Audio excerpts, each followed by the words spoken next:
Alhamdulillah wassalatu wassalamu ala Rasulillah wa ala alihi wa sahbihi wa man tabi'ahu wa walah. Amma ba'd. Bab seterusnya, fasal berkenaan dengan permulaan hari Jumaat, surat 516. Ibnu Ishaq berkata penulis rahimahullahu ta'ala, Ibnu Ishaq adalah sejarawan Islam. Dia termasuk juga perawi hadis yang di mana ulama berselisih tentang adakah Ibnu Ishaq ni seorang perawi yang dipercayai. Sebahagian para ulama cenderung mengatakan Ibnu Ishaq ini adalah perawi yang terkena padanya penyakit tasyayyuq.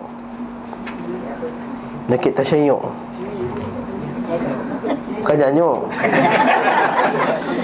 Penyakit tasyayyuq, iaitu dia ada kecenderungan kepada Syiah. Namun sebahagian lain pula kata tidak, Ibn Ishaq ni adalah perawi yang thiqah. Dijadikan rawi dan juga diterima riwayatnya oleh imam-imam besar seperti Imam Muslim dan lain-lain.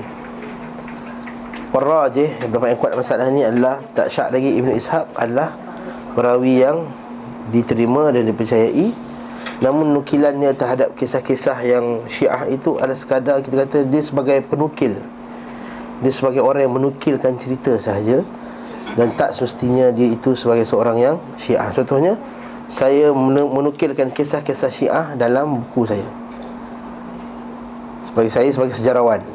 Lepas tu kita kata kaedah ahli sunnah, dia nukilkan semua cerita, sama ada cerita tu betul atau cerita tu tak betul. Tapi dia bawakan padanya sanad. Bila bawakan padanya sanad, maka orang yang baca tahu mana satu kisah yang betul, mana satu kisah yang salah. Namun bagi orang yang datang pada kemudian, datang kemudiannya, seperti zaman kita ni, bila ketika ramai orang yang dah jauh daripada ilmu hadis, tak kenal ilmu hadis, maka bila dia baca kitab-kitab tu, dia ambil bulat-bulat, dia tak tengok pun sanadnya.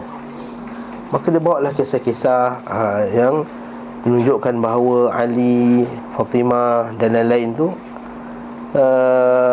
adalah orang yang dizalimi, contohnya seperti yang disebarkan oleh orang Syiah. Sehingga tersebar pada kita hadis-hadis yang di mana hadis yang orang Syiah agungkanlah, seperti memandang muka Ali radhiyallahu anhu itu adalah ibadah. Ali, aku adalah kota ilmu dan Ali adalah pintunya, dan banyak lagi lah dalam masyarakat kita. Okey. Ibnu Ishaq berkata, Muhammad bin Abi Umamah bin Sahal bin Hunayf menceritakan kepada kami. Sahal bin Hunayf daripada ayahnya berkata, Abdurrahman bin Ka'ab bin Malik, sahabat Ka'ab bin Malik, sahabat Nabi, menceritakan kepadaku, ia berkata, mana yang cerita ni siapa? Abdurrahman, bukan Ka'ab bin Malik. Abdurrahman anak Ka'ab bin Malik. Ka'ab bin Malik ni sahabat.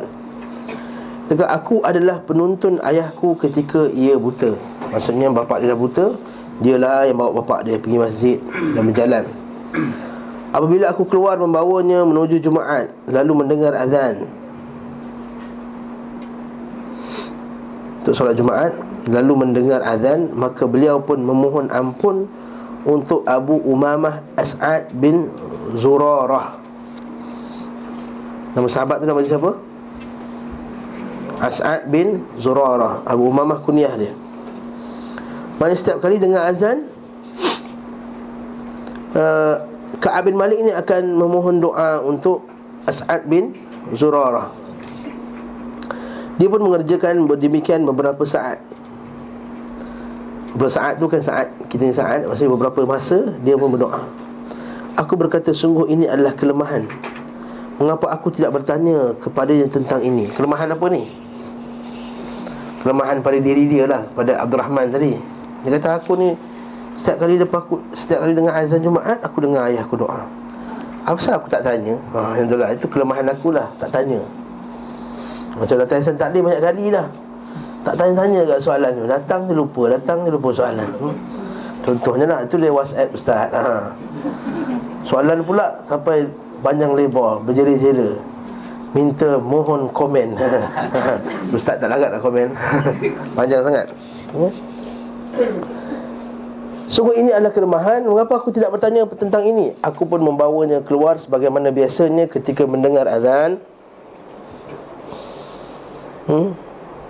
Falamma sami'a al-adhan lil Jumaah istaghfaralah, maka dia pun minta ampun untuk orang tersebut, As'ad bin Zurarah ni.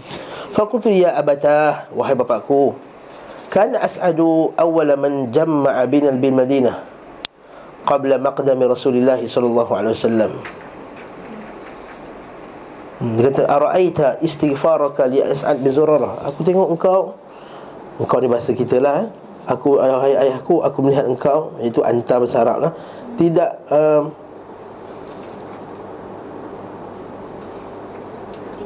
apakah engkau tidak perhatikan permohonan ampunmu? Ini terjemahan direct Terjemahan direct ni menyebabkan ayat tu jadi pening. Apakah engkau tidak perhatikan permohonan ampunan? Maksudnya ara'aita, maksudnya apa yang kau buat ni sebenarnya? Kenapa engkau beristighfar untuk Sa'ad bin Zurarah setiap kali engkau dengar azan Jumaat? Itu ayat dia. Kalau kita baca terjemahan direct macam pening. Apakah engkau tidak perhatikan permohonan ampunmu kepada Sa'ad bin Zurarah? Kau dengar ayat tu pening. Gariskan ayat tu. Apakah engkau tidak perhatikan permohonan ampunmu? Gariskan, buat kurungan atas tu. Dia kata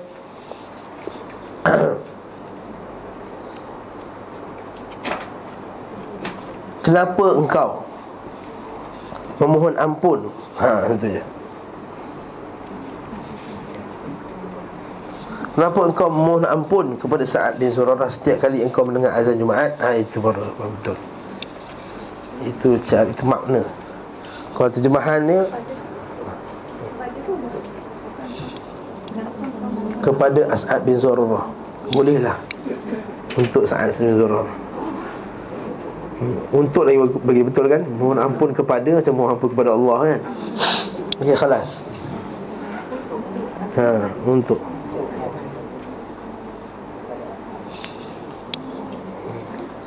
Jangan padam, gariskan saja. Sebab itu terjemahan direct. Dia kata ara'aita in qatalani, apa pendapat kamu? Macam tu juga. Apa yang kau nampak? Macam juga. Beliau berkata, wahai anakku, jadi ya bunayya, kana As'adu, sungguhnya As'ad itu awwala man jamma'a bina bil Madinah. Dialah orang yang mula-mula sekali yang mengumpulkan kita di Madinah qabla maqdami Rasulillah, sebelum datangnya Rasulullah sallallahu alaihi wasallam, di Hazmun an-Nabi, tempat lah, dari Harrah Bani Bayadah di Naqi' dan disebut sebagai Naqi' al-Khadamat dengan dha, bukan da, bukan khadamat dengan kha, dengan dha. Ini nama tempat lah, Naqi' al-Khadamat. Aku bertanya, berapakah jumlah kalian pada saat tersebut? Dia menjawab, 40 orang laki-laki. Jadi yang inilah mula-mula sekali dekat tempat ni. Masa tu Nabi belum datang lagi, tapi kewajipan Jumaat dah ada. Dah arahan datang kepada Nabi SAW. Tapi Nabi dah buat dah. Nabi rasa kat Madinah, Nabi rasa tengah di Mekah on the way perjalanan hijrah. Kewajipan tu dah sampai kepada mereka, pada sahabat. Arahan untuk buat sembahyang Jumaat tu dah sampai. So As'ad ni memang daripada Mekah. Tak, As'ad ni di Madinah. Dekat Madinah. Tapi di Madinah. Berita solat Jumaat tu masa Nabi dekat Mekah lagi, arahan tu dah sampai. Tapi dah buat belum di Mekah masa tu? Masa mana boleh buat kat Mekah? Mekah kan masa tu orang kafir. Masjid mana nak buat? Masjid mana nak buat sembahyang Jumaat? Maknanya Nabi belum buat di Madinah. Ya, Lah. Nabi belum buat dekat Mekah. Di Madinah dah buat. Dah start buat. Awal min al-jamal. Faham Sebab Mekah tak boleh buat, masjid mana nak buat? Sebab syarat buat sembahyang Jumaat di masjid. Jadi nanti kita akan tengok hadis lepas ni, bila Nabi sampai, Dan Nabi buat sembahyang Jumaat kat situ. Tengok hadis ni, dia kata kami berapa jumlah kalian? 40 orang. Ini yang dipakai oleh mazhab Syafi'i, kata 40 orang baru sah sembahyang Jumaat. Kita baca nota kat bawah tu. Hadrat Ibn Hisham dari As-Sirah An-Nabawiyah, Abu Dawud Kitab As-Salah Babul Jumaah, Ibn Majah Kitab As-Salah bab fi Al-Fardul Jumaah, Al-Hakim Al-Baihaqi dengan sanad kuat. Ibn Ishaq telah menyatakan dengan tegas mendengar langsung dari syekhnya seperti dikutip Ibn Hisham, Al-Hakim dan Al-Baihaqi. Maka hilanglah keraguan bahawa dia melakukan tadlis, pengamburan riwayat. Okey. Akan tapi hal ini tidak dapat jadikan hujah untuk mempersyaratkan pelaksanaan Jumaat harus dihadiri 40 orang. Yang ni kita kata khilaf dalam masalah fiqah lah. Sebagai ulama kata mesti 40 orang. Sebagai ulama kata tak, cukup dengan jamak 3 orang. Dia kata 20 orang. Rajih, pendapat yang kuat, kalau ada 3 orang dah boleh sembahyang Jumaat. Jadi kalau siapa yang pergi oil rig, dia kerja kat atas oil rig, ada 5 orang dalam tu, orang Muslim, dan duduk atas oil rig tu lebih daripada 3 hari, maka dia orang yang bermukim. Kalau orang musafir dah lebih daripada 3 hari, maka dia orang yang bermukim. Bila bermukim kena sembahyang Jumaat tak? Kena sembahyang Jumaat. Jadi dia buatlah sembahyang Jumaat tu. Ustaz tak tahu khutbah, download je khutbah dalam internet, baca kan. Jumaat boleh. Kalau saya, kita buat macam tu lah. Kecuali kalau dalam ekspedisi, itu lain lah. Kalau musafir tak wajib. Dia kata tidak ada Jumaat bagi orang yang bermusafir. Misalnya hadis yang sahih. Dia kata An-Naqib pula ada tanah rendah yang tertampung padanya air beberapa waktu. Apabila air telah mengering, maka tumbuhlah padanya rumputan. Adapun Murrah Ibn Bayadah adalah satu desa yang terletak di sekitar 1 mil daripada Madinah. Maksudnya Jumaat yang pertama nanti Nabi buat bukan kat Masjid Nabawi. Kat Masjid Nabawi.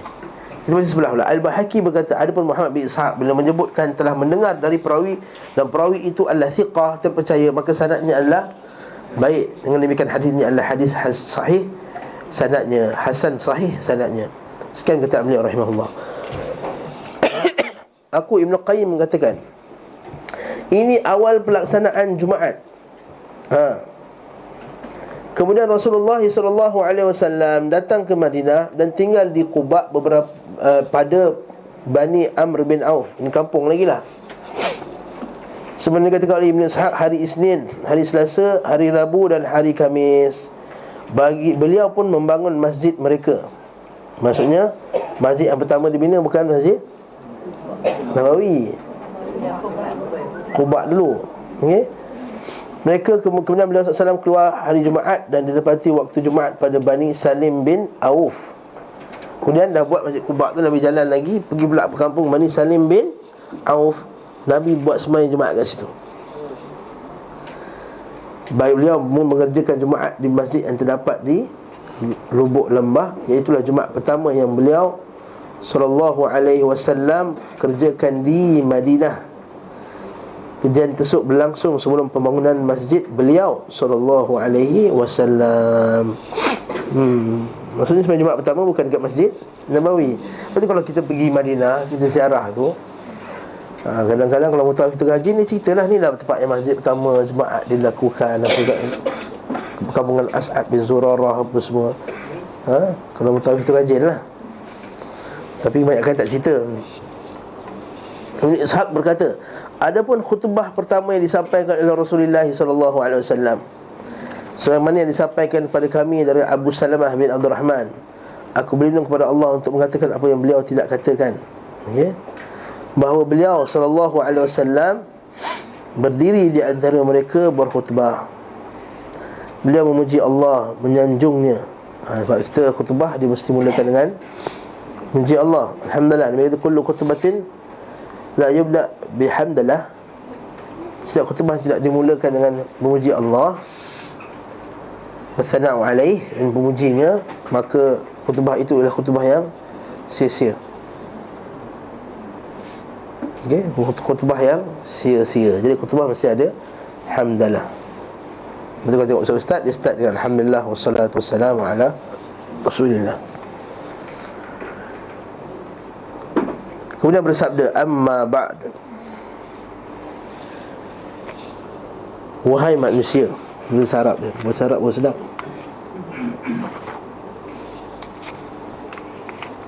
Amma ba'd ayyuhan nas, wahai manusia, faqaddimu li anfusikum, beramallah untuk diri-diri kamu. Qaddimu maksudnya ke depanlah, untuk diri kamu, maksudnya beramallah. Ta'lamunna, kamu akan mengetahui. Wallahu la yas'aqanna ahadukum, Allah Ta'ala akan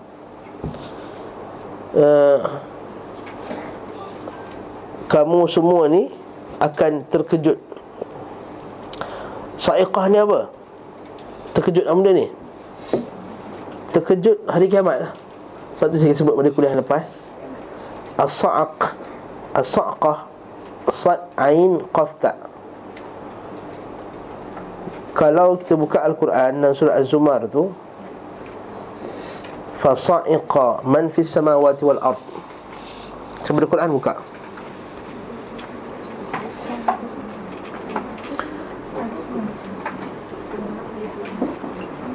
surah Az-Zumar.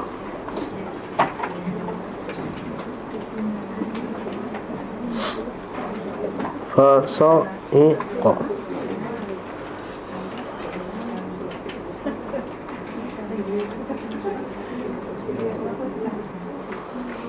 Ke surat terakhir.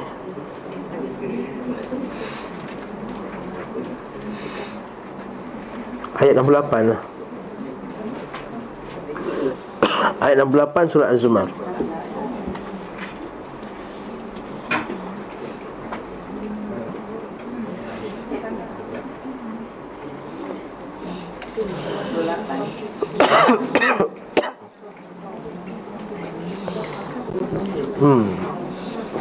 Ayat 68. Jumpa tak? 68.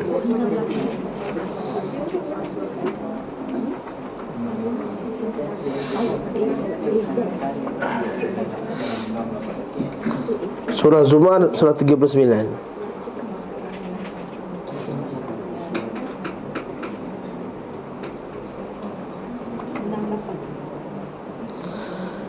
Allah Ta'ala berkata, berfirman, wa nufikha fis suri fasa'iqa man fis samawati wa man fil ardi illa an yasha illa man syaa Allah thumma nufikha fihi ukhra fa idza hum qiyamun yanzurun. Dan sudah tentu akan ditiup sangkakala. Sampai tu fasa'iqa. Ni perkataan sa'iqah ni. Terjemahan dia apa? Pada waktu itu matilah. Sa'iqah tu diterjemahkan sebagai mati. Dalam buku yang kita baca sekarang ni, terkejut. Mana satu terkejut dengan mati, mana satu? Mati terkejut. Bagus lah. Itu syarah lah. Mati terkejut. Allah Ta'ala kata fasa'iqa man fis samawat wa man fil ard, maka semuanya akan mati di langit dan di bumi illa man syaa Allah, kecuali yang Allah Ta'ala kecualikanlah. Wa thumma nufikha fi ukhra, sebenarnya ditiup sekali lagi, fa idza hum qiyamun yanzurun, maka semua manusia akan bangkit. Jadi ada dua tiupan, nampak tak? Satu tiupan kematian, satu tiupan bangkit.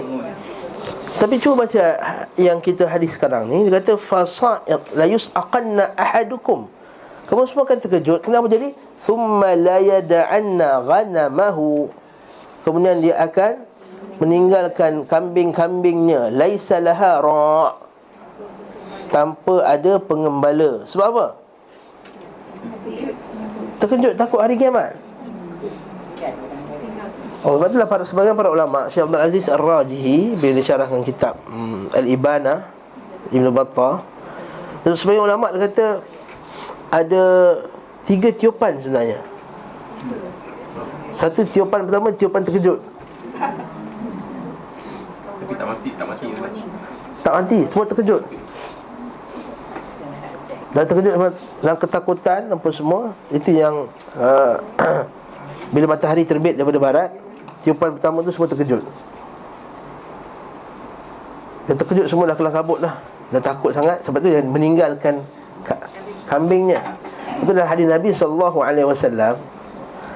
Ada satu kisah tu, Nabi SAW dia kata pada para sahabatnya, ketahuilah nanti akan tiba satu zaman di mana ada satu kisah tu, Nabi sebut satu kisah ketika seekor kambing, seekor musang serigala. Serigala nak makan kambing. Bila serigala tu nak makan kambing tu, dia punya penggembala tahan dia, halang dia daripada dia makan. Lalu serigala tu berkata, kau tunggulah nanti, di waktu nanti kambing ini tidak ada pengembala lagi dah, aku akan makan kambing ini. Hadis ni sampai pada sahabat, sebagai sahabat kata, ya Rasulullah, serigala bercakap. Nabi kata, aku, Abu Bakar dan Umar beriman dengan kisah ini. Aku, Abu Bakar dan Umar beriman dengan kisah ini. Maksudnya apa? Percayalah, kisah itu datang dari wahyu. Yang kedua, dalam hadis tu Abu Bakar dan Umar tak ada. Seolah-olah pujian terhadap Abu Bakar dan Umar. Abu Bakar dan Umar kalau dengar kisah ni, pasti dia akan beriman. Pujian ni kata tazkiyah daripada Nabi SAW kenaan dengan Umar Al-Khattab. Patah balik pada kisah ni, nampak tak? Serigala tu kata dia akan, kamu akan lihat satu zaman di mana tidak ada. Allah Ta'ala sebut dalam Quran, wa idza wuhushu husyirat. Dia binatang ternakan semua dah kelam kabut, dah tak ada penjaga dah. Kasih dia kata ketika tidak ada lagi dah pengembala. Lepas tu seorang ulama kata, lepas tu barulah ada satu lagi tiupan.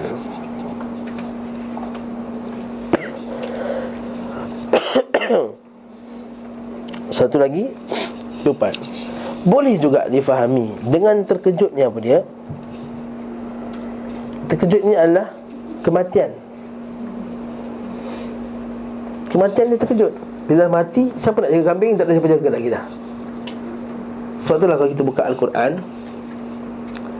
bila Allah Ta'ala ceritakan pasal kiamat yang besar, pasti Allah Ta'ala akan iringi kisah kiamat yang besar itu dengan kisah kiamat kecil. Mati. Supaya orang yang belum lagi datang pada zaman yang akhir zaman ni, dia terasa takut. Dia kata, oh tak apa, kiamat lambat lagi, kita tak kena punya. Tapi kita ada kiamat kecil kita. Sebab itulah kalau kita baca berkenaan dengan surah Al-Qiyamah lah yang paling senang kita faham. Ini surah Al-Qiyamah, la uqsimu biyaumil qiyamah wa la uqsimu bin nafsil habis sampai hari kiamat. Kalla bal tuhibbuna al-ajilah wa tadharuna al-akhirah wujuhun yawma idzin nadirah ila rabbiha nazirah wujuhun yawma idzin basirah tadhunnu an yuf'ala biha fakirah kalla idza balagatit taraqi. Pada surah kiamat tu, bila Allah Ta'ala cerita pasal hari kiamat semua, Allah Ta'ala bangkitkan habis semua. Lepas tu kalla idza balagatit taraqi, ketahuilah bila roh dah sampai ke taraqi. Wa qila man raqa, siapa yang boleh jampi lagi orang ni? Siapa yang boleh selamatkan? Wa dhanna annahu al-firaq. Masa ketika itu dulu dah tidak. Kita tengok Allah Ta'ala bila cerita pasal hari kiamat besar, pasti Allah Ta'ala iringi dengan hari kiamat. Jadi ayat ni, hadis ni kita boleh faham dengan dua cara, iaitu pertama hari kiamat sa'iq tadi ialah sa'qah hari kiamat. Yang kedua ialah kiamat kecil. Adapun kita kata pendapat yang paling kuat adalah tiupan sangkakala itu hanyalah dua kali. Itu pendapat yang lebih kuat lah, iaitu satu yang mati terus, yang kedua dibangkitkan. Wallahu a'lam bissawab. Dan dia kata, macam dia ditafsirkan dengan terkejut tu, mula-mula terkejut dulu baru mati, dengan satu tiupan. Kerana ratnya akan berbicara padanya dengannya tanpa ada terjemahan. Thumma la yaqulanna lahu rabbuhu wa laysa lahu turjuman. Tidak ada penterjemah. Lepas tu hadis Nabi SAW, tidak ada satu jiwa pun seorang melainkan illa sayukallimuhu rabbuhu wa laysa bainahu wa bainallahi turjuman. Maka tidak ada satu jiwa pun di akhirat kelak melainkan setiap jiwa itu akan berdebat di hadapan Allah. Walaysa bainahu wa bainallahi turjuman, bainallahi turjuman. Bila di antara dia dan di antara Allah itu penterjemah, tak ada lagi dah. Jangan cakap direct dengan Allah Subhanahu wa ta'ala. Dan tidak ada penghalang yang menghalanginya. Kemudian Allah SWT akan kata, bukankah telah datang kepadamu utusanku? Alam ya'tika rasuli.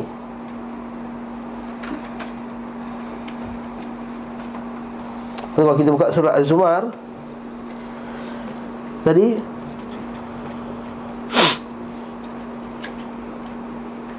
buka surah Az-Zumar tadi yang kita buka tadi tu, jangan tutup lagi. Kita baca ayat yang 71. Sebab kita akan tengok hadis ni.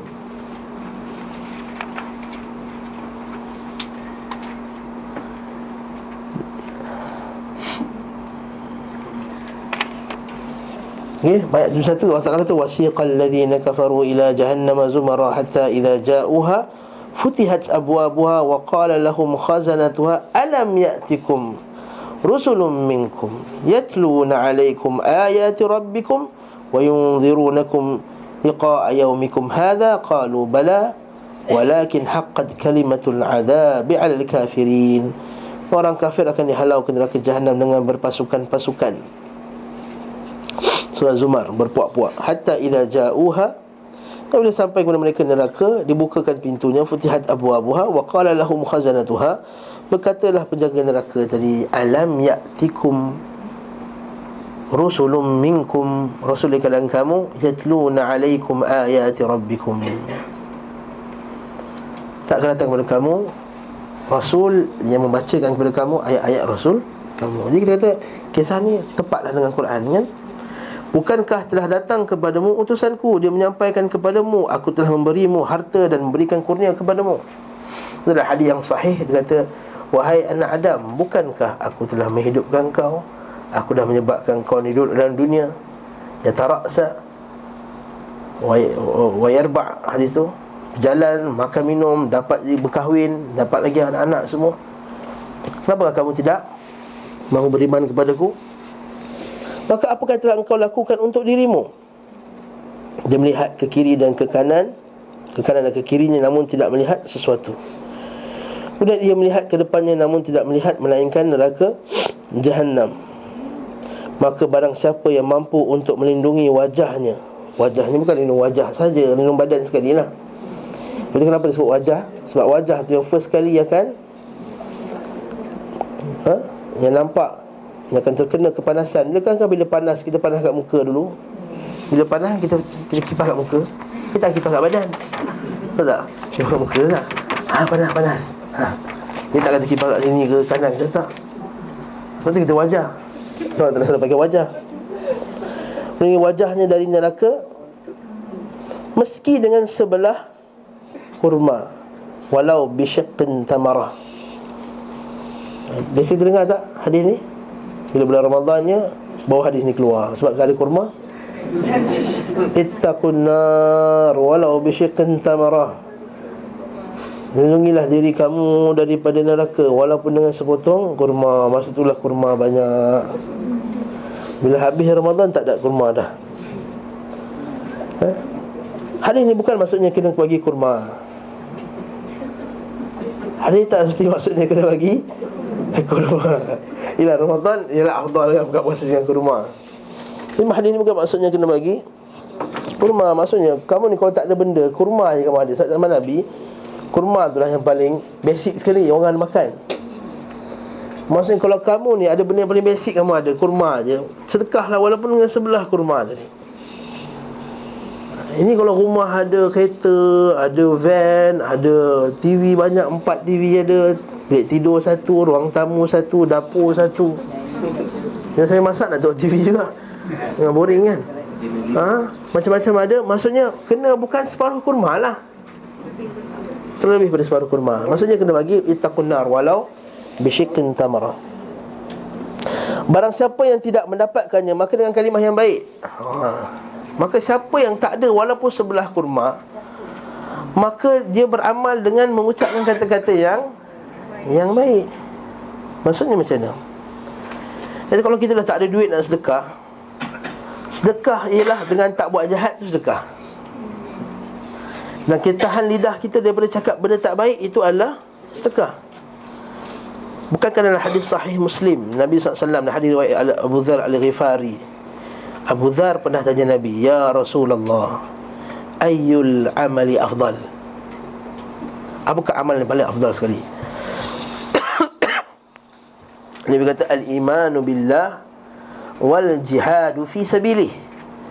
Beriman kepada Allah, kemudian berjihad pada jalannya. Kemudian dia kata, "Ayyur riqabi afdal?" Apakah hamba yang paling bagus untuk aku sedekahkan? Nabi kata, "Aghlaha thamanan wa anfasuha ala ahliha."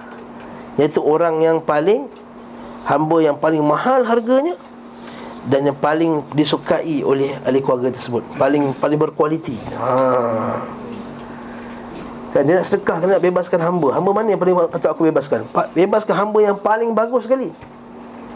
Kalau kita bebas yang paling tak bagus lah, betul tak? Kan? Kita bebas yang paling tak bagus lah. Siapa yang paling bagus sekali dibebaskan? Padahal rugi kat diri dia lah. Tapi Nabi SAW Islam ni, dia nak manfaat tu kepada semua orang. Kalau dia bebas, dia boleh bagi manfaat kepada semua orang yang lain. Skill kebaikan itu. Kalau dia hanya pada kita je yang dapat. Kalau dibebaskan, dia akan kebaikan yang kena pada semua orang. Dia akan dapat kebaikan. Dia kata pula, "Fa illam af'al," kalau aku tak boleh buat itu, ya Rasulullah, aku sayang sangat hamba ni, atau aku tak mampu nak buat. "Fa illam af'al," Nabi kata, "tu'inu sani'an au tasna'a li akhraq." Kamu tolong orang yang buat baik, ataupun kamu tolong orang yang tak ada kemampuan. Ni sekarang banjir, kita tak tahu nak tolong macam mana. Ada orang pergi tolong, kita bantu orang yang pergi tolong. Bantu tadi. Au tasna'a li akhraq, atau kamu tolong orang yang tak tahu, yang tak ada alat, tak ada kemampuan. Itu biasalah kan. "Ya Rasulullah, kalau aku tak mampu juga, tak ada benda, kalau aku ni lemah sangat, aku tak boleh buat apa?" Nabi kata, "Takuffu syarrak." Kamu tahan kejahatan dari diri kamu, sesungguhnya itu adalah sedekah untuk diri kamu sendiri. Maksudnya dia miskin lah, dia tak boleh bagi apa kan. Tahanlah lidah kamu, tada'an nas minasyarr, memperhatikan kejahatan. Dan sesungguhnya fa innaha sadaqatun tasaddaqu biha li nafsik. Itu adalah sedekah yang kamu bersedekah untuk diri kamu sendiri. Jadi kena dengan hadis ni. Maka dia kata apa? Kalau kamu tak boleh sedekah, maka dengan kalimah yang baik.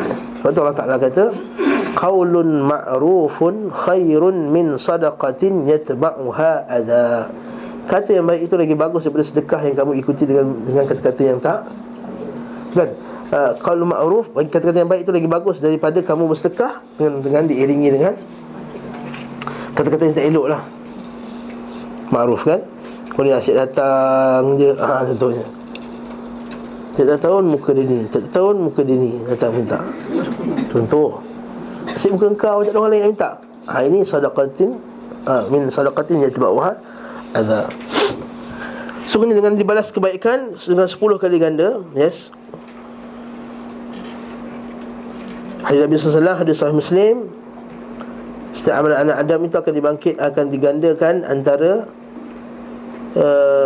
ila 10 kali ganda ila sab'ati mi'ati di'fin, hingga kepada 700 kali ganda. Kecuali puasa. Assalamualaikum warahmatullahi wabarakatuh. Pendek tak khutbah? Khutbah yang pendek lah. Khutbah memang kena pendek. Nabi SAW hadis yang sahih, dia kata tanda orang tu faqih, orang tu pandai, faham agama, khutbahnya pendek, solatnya panjang.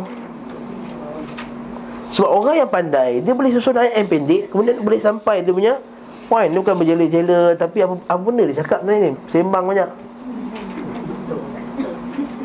Tolong clarify sikit. Ini satu fasa saja, sedangkan amalan kita sekarang 2 fasa. Khutbah. Khutbah. Berhenti, kejap, berdoa, lepas tu bangun lagi sekali. Ini khutbah pertama lah. Kemungkinan ini khutbah yang pertama. Kemungkinan ini khutbah yang pertama. Nanti kita akan tengok lambat Jumaat, insya-Allah memang dua khutbah. Dah sepakat ulama ahli sunnah wal jamaah semua, jika nampak 4 mazhab mengatakan sembahyang Jumaat ada dua khutbah. Ini part of khutbah. Ibnu Ishaq berkata, kemudian Rasulullah SAW, ataupun mungkin ketika ini khutbah tu belum lagi disuruh 2 kali.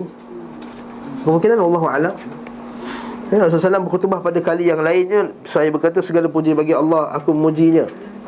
Wa innal hamdalillah nahmaduhu wa nastaghfiruh wa na'udzu billahi min syururi anfusina. Yang biasa ustaz kita sebut kan. Wa sayyiati a'malina man yahdihillah, dan daripada keburukan jiwa-jiwa kita dan kejelekan amal perbuatan kita. Man yahdihillah, barang siapa yang diberi petunjuk oleh Allah, fala mudhillalah, maka tak ada yang menyesatkannya. Wa may yudlil, apa yang siapa yang disesatkan pula, fala hadiyalah, maka tak ada yang beri petunjuk kepadanya. Dan sesat kita cakap macam mana, bagi kitab apa pun, panggil ustaz apa pun tak boleh juga. Wa asyhadu an la ilaha illallah wahdahu la syarikalah, dan aku saksi bahawa tiada yang layak disembah melainkan Allah, tak ada syirik baginya. Fa inna ahsanal hadits kitabullah. Ni sebaik-baik perkataan adalah kitabullah. Bila kita baca ni, ustaz ni Wahabi ni. Ada setengah masjid tu, bila kita mulakan dengan macam ni, innal hamdalillah nahmaduhu wa nasta'inuhu wa nastaghfiruh wa na'udzu billahi min syururi anfusina wa min sayyiati a'malina may yahdihillahu fala mudhillalah wa may yudlil fala hadiyalah wa asyhadu an la ilaha illallah wahdahu la syarikalah wa asyhadu anna muhammadan abduhu wa rasuluh fa inna asdaqal hadithi kitabullah wa khairal hadi hadi Muhammad. Ada orang sampai Wahabi. La haula wala quwwata illa billahil aliyyil azim. La haula wala quwwata illa billahil aliyyil. Mudah benar dia Wahabi kan. Senang je.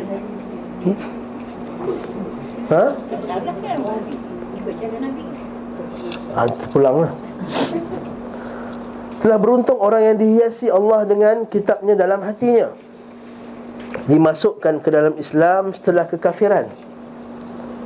Dia lebih memilihnya daripada yang lain di antara perkataan manusia. Nampak? Subhanallah. Sebab dia tahu, dia lebihkan Al-Quran, kitabullah, daripada perkataan manusia. Jadi kalau nak cari motivasi, dia cari pada Al-Quran. Dia nak cari nasihat, dia cari pada Al-Quran. Cari petunjuk, cari pada Al-Quran dulu. Dia suka cari benda lain. Bila ada masalah motivasi, cari pakai motivasi dulu. Yalah, kita tak tahu kan, jadi kita panggil motivasi. Baik cari pakai motivasi yang pakai Al-Quran dan sunnah Nabi sallallahu alaihi wasallam, cari para ulama.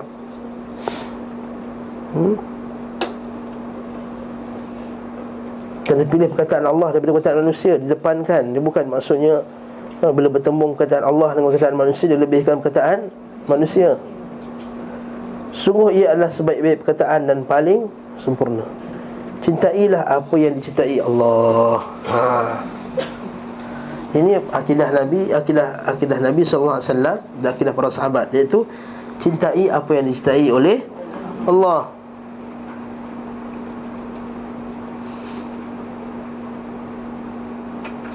Dia kata man ahabba lillah wa abghadha lillah wa a'ta lillah wa mana'a lillah faqad istakmala al-iman.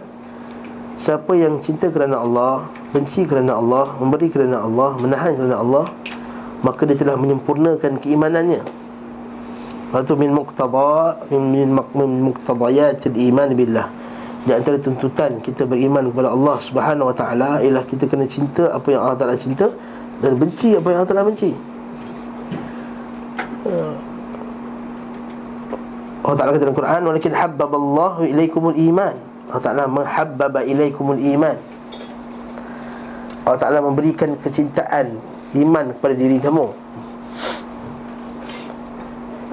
Begitu juga termasuk cinta apa yang dicintai Allah ialah cinta siapa orang yang Allah Ta'ala cinta. Cinta orang yang Allah Ta'ala cinta. Siapa Allah Ta'ala cinta? Cinta orang soleh, cinta wali, cinta rasul, cinta para ulama, cinta orang tu kerana kesalehannya. Nabi SAW ada yang sahih, Nabi kata apa? La yu'minu ahadukum hatta yuhibba li akhihi ma yuhibbu li nafsi. Dia akan sempurna iman kamu jikalau kamu mencintai saudara yang mencintai orang yang lain. Dan lain kata pula Nabi SAW kata thalathatun, 3 golongan, 3 perkara, kalau kamu lakukannya kamu akan wajadah halawatan iman. Kamu buat, kamu akan dapat kemanisan iman. An yakunallahu wa rasuluhu ahabba ilaihi min siwahima, iaitu Allah dan Rasulnya lebih kamu cintai daripada selain-lainnya. An yuhibbal mar'a la yuhibbuhu illa lillah. Kamu mencintai seseorang tu, kamu tidak cintainya melainkan hanya kerana Allah. Wa an yakraha an ya'uda ila al-kufri kama yakrahu an yuqdhafa fin nar. Dan dia benci untuk kembali melakukan perbuatan kufur sebagaimana dia benci untuk dicampak ke dalam api. Jadi hadis tu pada 2, yang pertama tu cintai Allah dan Rasulnya, yang kedua cintai saudaranya, dan dia tidak cintai melainkan kerana Allah. Jadi kesannya pula kita kena benci ni apa yang Allah Ta'ala benci. Kita kena benci apa yang Allah Ta'ala benci. Tak boleh kita cinta apa yang Allah Ta'ala benci. Siapa yang tak benci apa yang Allah Ta'ala benci, maka ada masalah pada keimanannya. Contohnya dia tak benci pada kufur. Dia tak benci, tengok orang buat syirik, dia tak rasa benci, dia biasa. Okey, tak ada benda lah ustaz. Ini kan perbezaan pendapat. Tengok berhala sampai 40 kaki, tak apalah, ini kan boleh menarik pelancong. Ini tengok orang buat syirik dekat pulau tu, tak apa, ini boleh membantu pelancongan negeri kita. Ini tengok orang bogel tepi pantai, tak apalah, ramai sikit pelancong boleh datang Malaysia. Tak kena cas lah. Barakallahu fikum. Barakallahu fikum. Semua Allah Ta'ala merahmati kita semua. Jadi kita kata kita kena benci apa Allah Ta'ala benci. Dan kita kena benci maksiat juga. Kita kena berlepas diri pada orang kafir. Dan kita kena benci akidah yang dianuti orang kafir tadi. Ya, betul? Yes. Benci orang kafir. Kita benci mereka kerana kekafiran mereka. Itu akidah dia, tapi buat person orang tu. Macam mana nak benci akidah ataupun benci orang yang menganut akidah tersebut? Kalau orang tu maki mak kita, kita benci orang ke kita benci dia makian dia? Saya tanya makcik. Orang tu maki mak kita, mak kau ni kan, mak kau ni, kau tak benci, kata kita marah dia. Aku benci orang tu dia kutuk mak aku. Tak boleh benci dia, kena benci kutukan dia je. Logik ke? Jadi kita benci mereka kerana kekufuran mereka. Bukan bencikan mereka. Bencikan mereka juga kerana kekufuran mereka. Kita tak kawan dengan orang kafir. Kita boleh kawan tak orang kafir? Dia kata la tusahib illa mu'minan. Jangan kamu berkawan melainkan orang mukmin. Boleh bergaul tapi tak boleh berkawan, kawan rapat. Dakwah untuk dakwah. Dia kata la tusahib. Tusahib macam mana? Yang kita duduk makan sekali 24 jam, lepak sekali 24 jam, sentiasa. Jadi kita punya Close friend. yes, orang yang sentiasa bersama kita. Kita akan menyebabkan kita akan terpengaruh dengan pemikiran dan akidah mereka. Dia akan meleburkan rasa benci kepada akidah kufur mereka. Bukankah kalau kita ni duduk kat negara kafir lama sangat, lama-lama kita punya hilang rasa benci kepada kekafiran, satu. Yang kedua, kemaksiatan. Bukankah kalau kita pergi negara, contohnya England contoh. Saya pernah pergi England, saya boleh situasi England je lah. Yang lain tak pernah pergi. Negara kafir yang saya pernah duduk lama sikit lah England, sebab ziarah kakak saya. Dekat sebulan lebih duduk sana. Jadi kat sana kan kat kedai-kedai jual majalah. Daily Sport, Sunday Sport, The Mirror. Bila baca bola, belakang ada siapa duduk England tahulah. Belakang tu ada iklan lagi, Mother 40 years old, lonely, apa semua. Ustaz baca ke? Dah terbuka baca lah. Subhanallah. Hari pertama tengok, benci. Apa celaka ni, maksiat. Hari kedua, hari ketiga, lama-lama biasalah. Nampak tak? Biasa, memang biasa. Biasa dah. Bila kita duduk dalam dekat Mekah pula, sebulan duduk sana, nampak perempuan tak pakai tudung je, Masya Allah. Tengah kuliah ramai-ramai, tiba-tiba ada satu perempuan lalu. Perempuan tu berniqab habis, lalu tengah-tengah lelaki ni, semua macam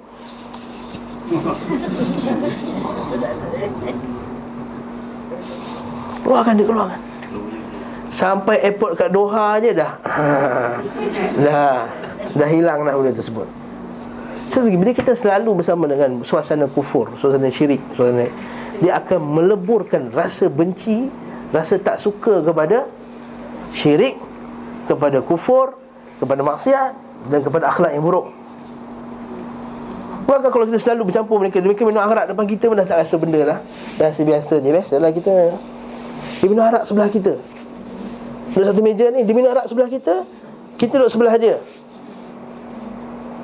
Dengan alasan apa?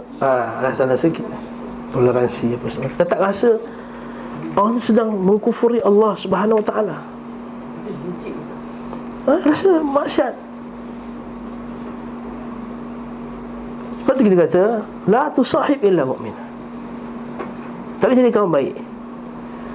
Habis tak boleh bergaul ke? Boleh bergaul. Dia lalu dia sekali satu office dengan kita jumpa, hi, good morning, tak ada masalah. Nak pergi beli lunch, you tolong belikan ayam satu, nasi putih, tak sayur sikit, tu belikan, tak ada masalah. Namun untuk menjadi musahabah, mutlaqul musahabah, jadi berkawan sentiasa apa macam ni, tidak digalakkan. La tusahib. Mereka kata la ya'kulu ta'amukum ta'amakum ila taqi. Janganlah makan makanan kamu melainkan orang bertakwa. Wala tusahib illa mu'mina. Jangan kamu berkawan dengan orang beriman. Tapi bila saya sebut ni, tidaklah bermaksud kita menzalimi mereka. Dengar ni betul. Kita benci akidah mereka dan mereka kerana akidah mereka. Macam mana kita benci orang makan rasuah. Kalau orang makan rasuah, kami benci lagi. Dia ni rasuah, penyelewengan kuasa, K-pop kami benci lagi. K-pop budak tu dia peluk beberapa saat, kami benci. Memang betul, alhamdulillah, itu iman yang benar. Akidah dia juga kita kena benci. Benci kerana akidah dia. Kalau orang beriman pula yang buat dosa, kena benci tak dia? Kena benci, tetapi tak boleh benci mutlak. Melepaskan, maksudnya melepaskan terus talian hubungan Islam, tak boleh.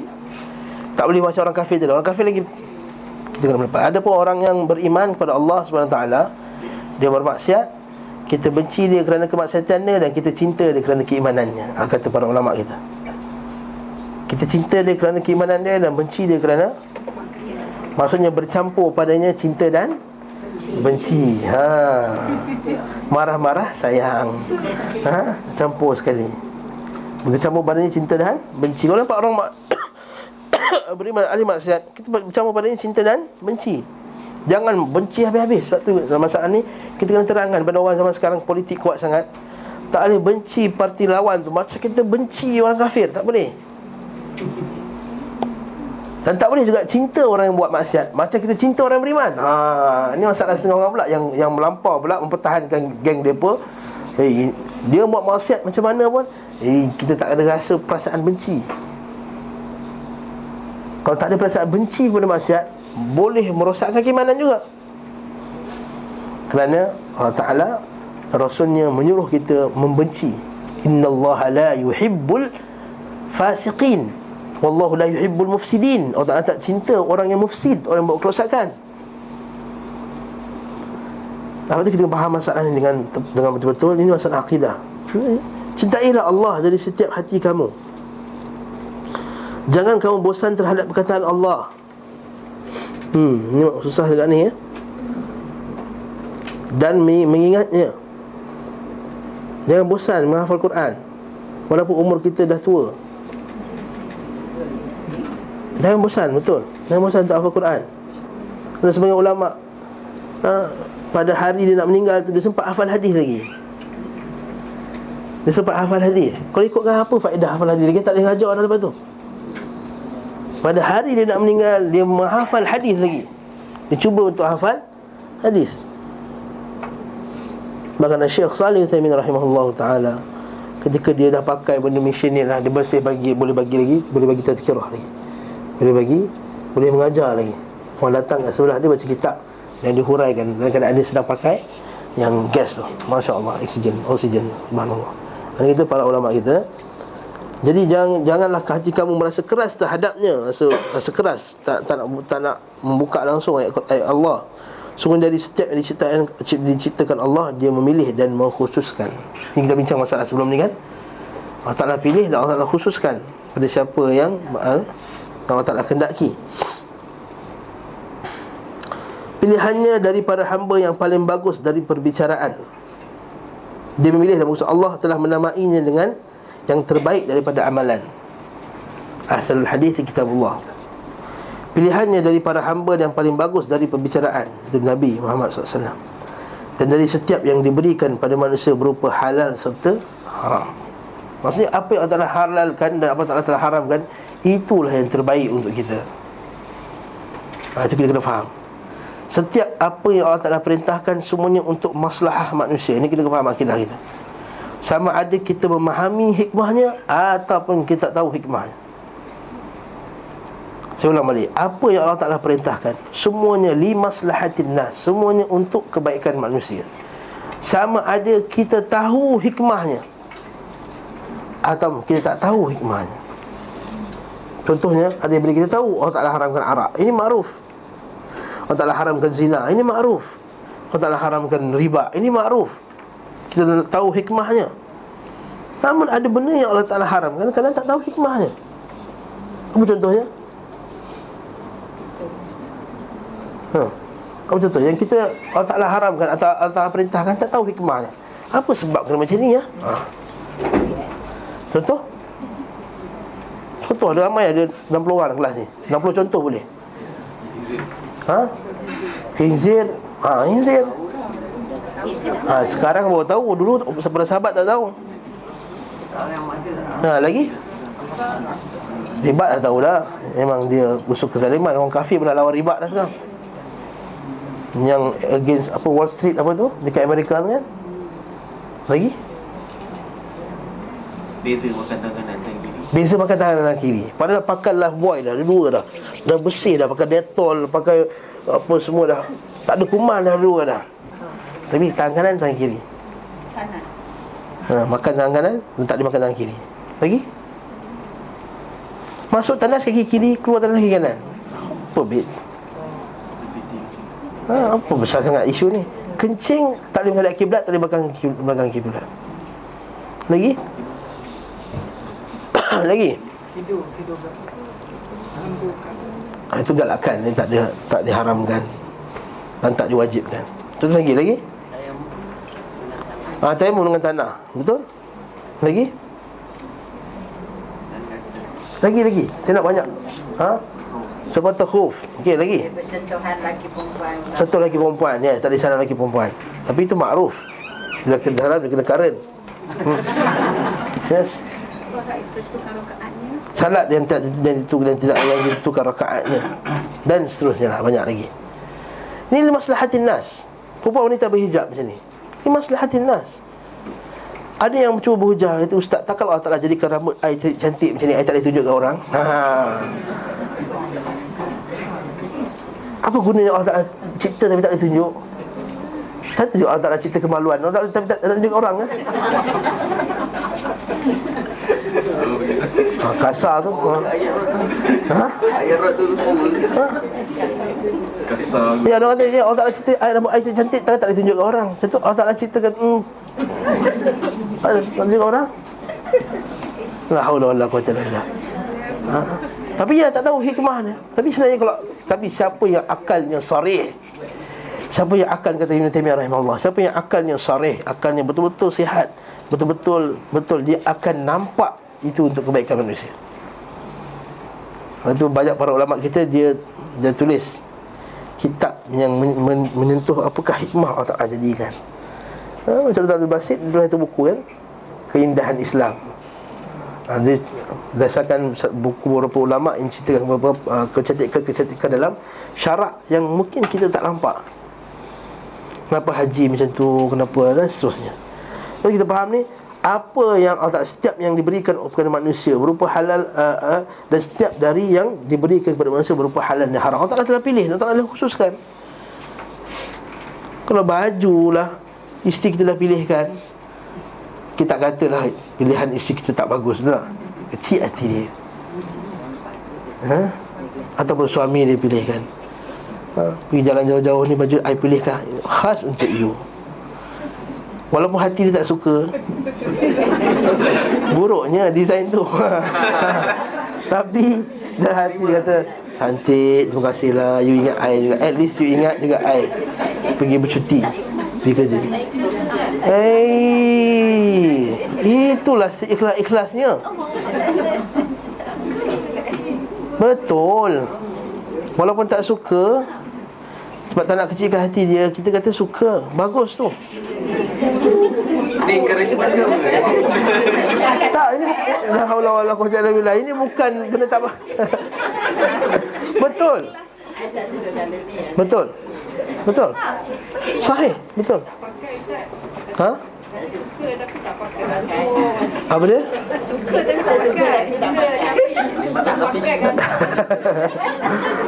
Jangan kecil hati dia. Betul. Sahih.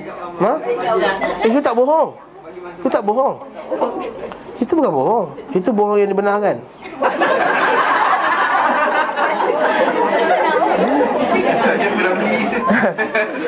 Nabi kan kata boleh bohong untuk membaikkan hubungan antara suami isteri. Ingat suami tak pernah bohong ke? Ingat you all masak sedap sangat ke? Ya.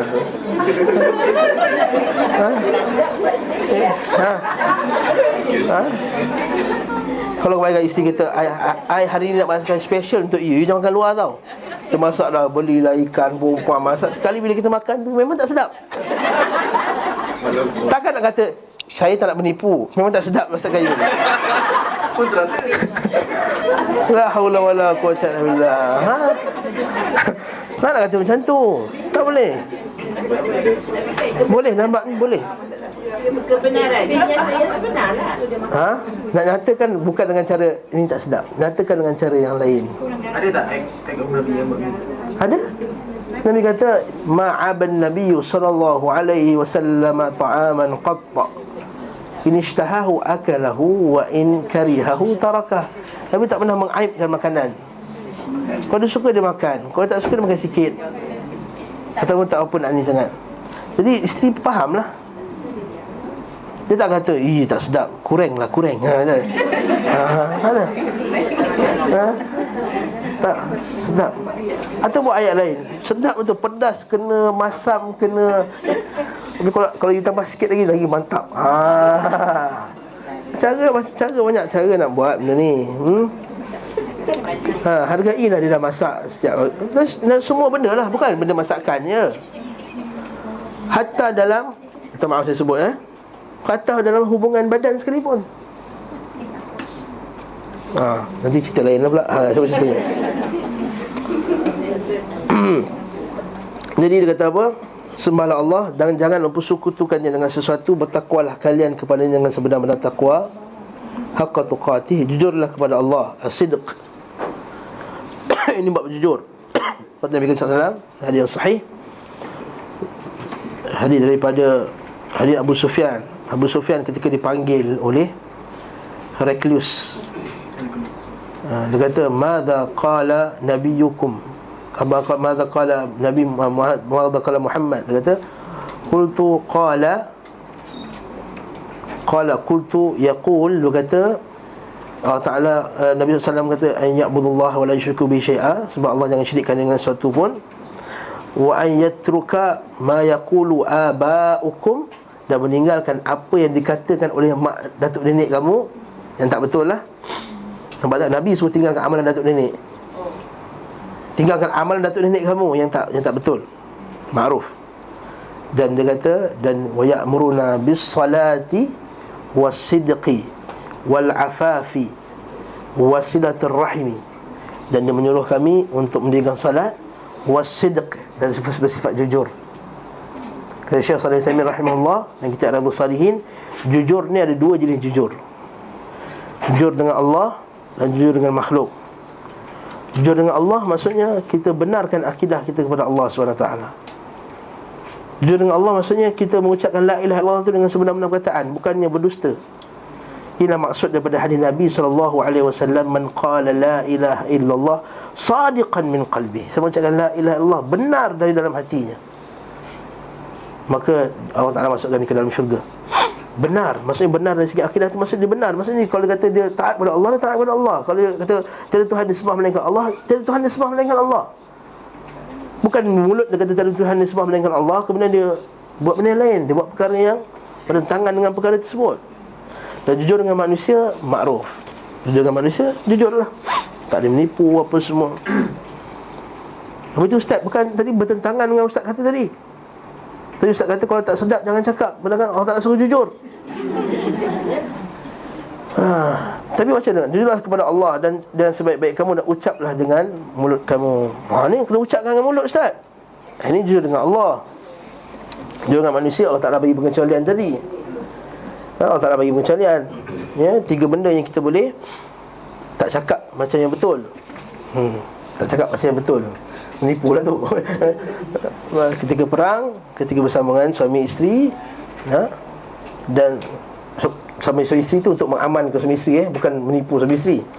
Maksudnya untuk menguatkan hubungan suami isteri. Dan yang ketiga, ketika kita nak membaikkan dua orang yang sedang bergaduh, itu boleh. Contohnya macam mana Ustaz? Contohnya kita kata kat dia, you tak payahlah gaduh-gaduh dengan dia sangat. Dia sebenarnya, dia selalu puji you kat belakang you. Dalam kelas itu dia kata, rasa macam bosan, dia tak ada kawan ni, dia selalu datang kelas bergaduh. Padahal tak kata pun. Untuk mengamankan. Nanti bila dah baik, dia dah kata macam tu, tak kata pun, jahatlah dia ni. Tapi dah tak gaduh lah lepas tu. Okay? Tapi janganlah buat lampau-lampau sangat. Dia sebenarnya dah buatkan you, dah belikan. Jangan sampai memberi kesan yang buruk pula. Boleh untuk mengamankan antara keduanya. Kes tu bila kita tahu dua-dua sebenarnya nak baik balik, tapi ada something tak nak. Tapi kalau memang seorang-seorang tu memang tak nak baik, bila kita kata macam tu, bila jumpa balik you kata tak kata pun. Itulah yang cerita lah. Itu cerita bergaduh. Saling mencintailah dengan roh Allah di antara kamu. Dalil, dia kata la tadkhulul jannata hatta tu'minu, kamu tidak akan masuk syurga sehingga kamu beriman. Wala tu'minu, apa maksud roh Allah? Saling mencintailah dengan roh Allah. Roh yang Allah Ta'ala ciptakan dalam diri kita lah. Allah Ta'ala ciptakan, bukan roh Allah. Allah Ta'ala masukkan roh, bukan roh Allah punya roh tu masuk. Kalau Allah Ta'ala kata Nabi Isa tu roh daripada Allah, wa ruhum min, roh ni roh lah. Ustaz, mencintailah dengan roh Allah, maknanya Allah Ta'ala nak ciptakan dalam kita ni roh. Roh kita ni fitrahnya nak baik, nak cinta, mencintai dalam kebaikan. Sama manusia, ya, sah. maksud dia lah. Ya, sama manusia. Nabi kata la tadkhulul jannata hatta tu'minu, kamu semua tak boleh masuk syurga sehinggalah kamu beriman. Wala tu'minu hatta tahabbu, dan kamu semua tak akan dapat beriman betul-betul sehinggalah kamu cinta mencintai. Awala adullukum ala syai'in in fa'altumuhu tahabbtum, nak tak aku tunjuk kepada kamu, kalau kamu lakukannya, kamu akan mencintai apa dia? Ifsya'us salam, it'am ta'am, ifsya'us salam, bagi makan dan sebarkan salam, belanja makan, apa semua. Ini contoh. Jadi batu Nabi kata antara syarat kesempurnaan iman ialah mencintai saudara muslim yang lain. Wajib kita mencintai, itu wajib. Apa hukum mencintai saudara muslim yang lain? Wajib, bukan sunat tau, wajib. Jadi kalau tahu dia akidah dia muslim, cinta dia, wajib cinta dia. Bukan kata sunat ke. Dan mafhum mukhalafah, faham terbalik pula, haram benci dia. Sebab itulah kalau kita tanazul, kita melepaskan hak kita, yang kadang-kadang tak berpesin sangat, kerana nak mengekalkan kecintaan antara kita, lagi bagus daripada kita nak bergaduh pasal masalah. Saya sebutkan kadang-kadang pasal nasi goreng boleh bergaduh, tak berbaloi. Benda yang boleh masukkan kita dalam syurga, kita mencintai tadi, tiba-tiba kita terhalang daripada benda masuk syurga tadi sebab nasi goreng. Sebab benda harga harta pusaka yang RM1,000, apalah, lepaslah. Kita tak jadi miskin pun dengan yang tak dapat tu. Tanazul, rendahkan, turunkan. Masa bab ni kita tengok, bila kita nak pertahankan yang lebih besar daripada tu, kalau kita faham masalah ni, maka dia tak akan sanggup untuk memutuskan silaturahim. Nabi SAW sebut hadis yang sahih, yang betul, silaturahim mu'allaqatun bil arsh. Silaturahim itu bersambung pada arasy. Man qata'aha qata'ahu Allah. Siapa yang memotongnya, Allah Ta'ala potong hubungan dengan dia. Wa man wasalaha wasalahu Allah. Siapa sambung silaturahim, Allah Ta'ala sambung hubungan dengan dia. Maka ada hadis lain yang disebut silaturahim ini mengadu kepada Allah. Ya Allah, hamba fulan dan fulan telah memotongku. Nabi kata, nak tak aku jadikan balasan bagi orang bertemu sebagai dengan azab yang pedih di akhirat kelak? Kau redha tak kalau aku buat macam tu? Silaturahim itu ya. Bagi siapa yang betul silaturahim, Allah Ta'ala akan murka kepadanya. Dan itu wajib. Nabi SAW dan sampai Madinah, benda yang kedua yang Nabi buat sampai bina masjid adalah mempersaudarakan antara muhajirin dan ansar. Sesungguhnya Allah Ta'ala murka bila dilanggar perjanjian. Wa billah wa bi ahdillahi awfu, Allah Ta'ala kata Quran. Dengan janji Allah kamu jangan langgar. Janji ni apa? Janji ni adalah janji untuk mentaati perintah Allah. Bukankah kita telah berjanji dengan Allah Ta'ala sejak daripada alam roh lagi? Dan setiap hari kita berjanji, inna salati wa nusuki wa mahyaya lillahi rabbil alamin. Maka jangan dilanggar. Allah Ta'ala sebut dalam surah Al-Ma'idah tu, starting surah Al-Ma'idah kan, okay? Ya ayyuhalladzina amanu awfu bil uqud. Wahai orang yang beriman, maka penuhilah janji-janji kamu dengan Allah Subhanahu wa ta'ala. Wassalamualaikum warahmatullahi wabarakatuh. Ini sebahagian khutbah beliau. Jadi bila tahu sebahagian, tahulah bukan dia sempurna sebab habis dia. Rasulullah SAW setelah jelaskan terdahulu ketika menyebutkan petunjuk beliau sallallahu alaihi wasallam dalam hal khutbah. Panjang pula syarah bab ni. Padat, betul? Betul kita Nabi ni diberi jawami'ul kalim. Nabi ni diberi jawami'ul kalim, iaitu kata yang pendek dan padat. Kata pendek tapi boleh dihuraikan dengan, boleh buat kitab. Khutbah ni boleh buat satu kitab. Kalau kita huraikan satu daripada bab segala puji bagi Allah, bab puji kita boleh huraikan. Apa maksud puji, pembahagian puji, boleh tak layak kita bagi pujian kepada manusia, apakah maksud puji, bagaimanakah kita beribadah kepada Allah dengan mujinya. Bab puji Allah ni ada puji ibadah, ada puji sanad, ada puji ma'rifah, ada 3 jenis puji. Boleh huraikan. Atas pula kemudian kita mohon keampunan kepadanya. Macam istighfar, apakah istighfar yang patut kita lakukan, apakah betul-betul istighfar, apakah perbezaan antara istighfar dan taubat, apakah syarat istighfar, apakah syarat taubat. Boleh buat satu kitab. Kemudian kita minta pula berlindungan kepada Allah. Apa hukum berlindung kepada Allah? Bagaimanakah kita berlindung kepada Allah? Bagaimanakah petunjuk pada Al-Quran dan Sunnah dalam bab berlindung kepada Allah? Boleh kita tak berlindung kepada makhluk? Apakah hukum berlindung kepada makhluk? Apakah hukum kepada orang yang menjadikan perantara dalam bab berlindung kepada makhluk? Satu kitab boleh hurai.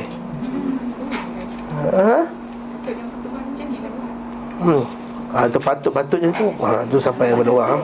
Tapi saya ada dengar Ustaz, pendapat lain lah, kata khutbah ni seminggu sekali. Jadi perintah lah patutnya menyampaikan apa yang patut. Ya. Khutbah tu biasanya panjang, tapi bila semayang tu kena pendekkan surah. Melawan benar dengan hadis Nabi SAW. Nabi kata min fiqh, kata antara tanya faqihnya pendeknya khutbah, panjangnya solat. Sebab jumpa sekali je seminggu. Tu yang kena Air. sampaikan Ingat para sahabat dengan Nabi tak tahu ke benda ni sekali seminggu? Ingat macam dia je pertama kali tahu yang khutbah sekali seminggu. Macam dia first kali, kita ni sekali seminggu paling bagus ni. Nabi tak faham macam tu. Engkau lagi faham dengan Nabi yang kita berkumpul sekali seminggu. Zaman sahabat lagi dah susah nak pergi masjid. Padang pasirnya, panasnya, naik untanya, apa semua. Dengan mikrofon tak ada, apa semua. Itu pun pendek.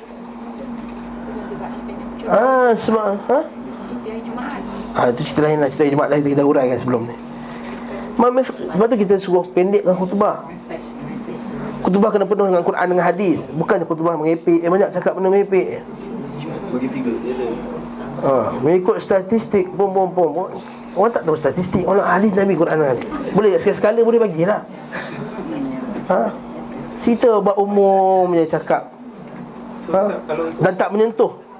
Orang tengah banjir-banjir pergi cerita bab lain. Tak ada kemampuan nak buat khutbah, nak buat cepat untuk buat dengan banjir ni, musibah ni. Macam mana sunnah ketika menghadapi musibah? Ada tak khutbah tajuk tu? Ada. Saya tak tahulah. Saya tahu ada ke tak. Banjir 4 minggu lepas, 25 hari bulan Disember. Di manakah khutbah sunnah ketika menghadapi musibah? Soalan. GST ada khutbah tak? Allah Alam, tak tahu lah.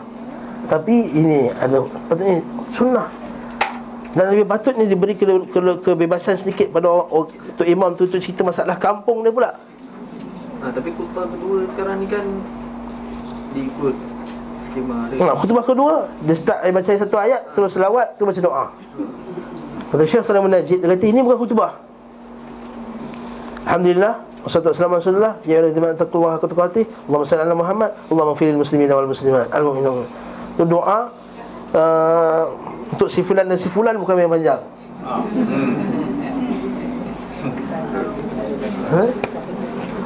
Dah cukuplah baby ustaz ni ya. Subhanakallahumma wa bihamdika la ilaha illa anta astaghfiruka wa atubu ilaik. Lama ada soalan daripada live stream. Assalamualaikum, berapa tempat kita boleh temberang?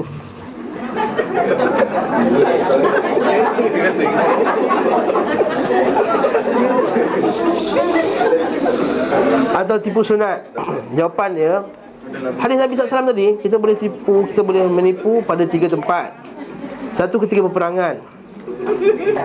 Yang kedua, kita nak mengislahkan antara 2 orang yang bermusuh. Yang ketiga, nak menjaga hubungan antara suami isteri. Ya, macam saya sebut tadi lah. Contoh yang jelas kan. Yang keempat, kita boleh tipu ketika ada dengan musuh. Dengan musuh.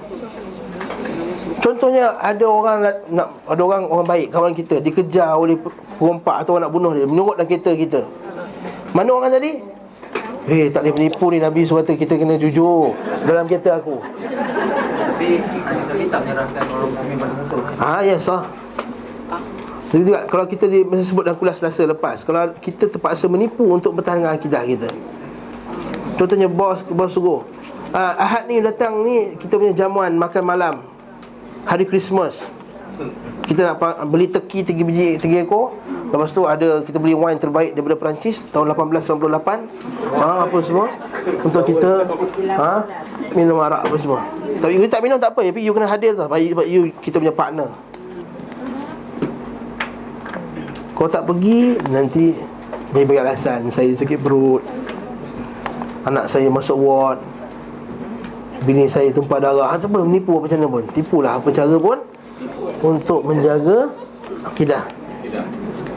Kat sini dibenarkan. Bukan jaga perut sendiri, jaga akidah.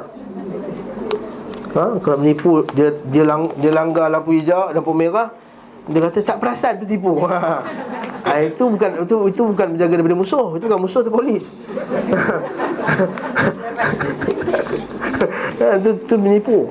Dah langgar merah, kata langgar untuk sama nak minta maaf je. Kau nak minta maaf, maafkan. Kau nak saman lah. Ada pun nak rasuah, tak nak. Ha? Tak perasan lah. Itu yang cerita lah. Ni memang kita langgar, nampak dah merah.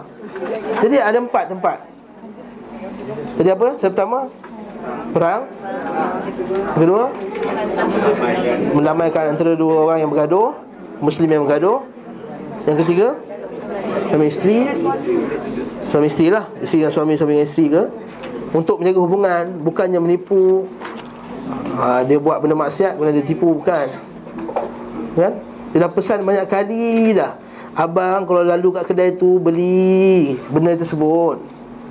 Abang lalu sikit resipi tu, belilah kek tu, cheesecake. Kita asyik lupa. Atau memang kita, aku tak nak bagi makan, aku makan cheesecake selalu sangat. Alah, abang terlupa. Abang yang keempat, menipu untuk menjaga akidah tu. Semua ada dari Al-Quran dan Sunnah. Yang ketiga tu adalah satu hadis. Yang satu lagi adalah hadis kisah budak yang belajar dengan tukang sihir dan belajar dengan ahli kitab tu kan, ditipu. Bila dia datang lambat jumpa balik rumah, dia kata, cikgu dia kata, bagi tahu yang tukang sihir tu tahan. Bila lambat pergi kelas, kata mak aku tahan, sedangkan dia mengaji pada ahli kitab. Itu dibenarkan. Wallahu a'lam bishawab. Subhanakallah wa bihamdika, asyhadu an la ilaha illa anta, astaghfiruka.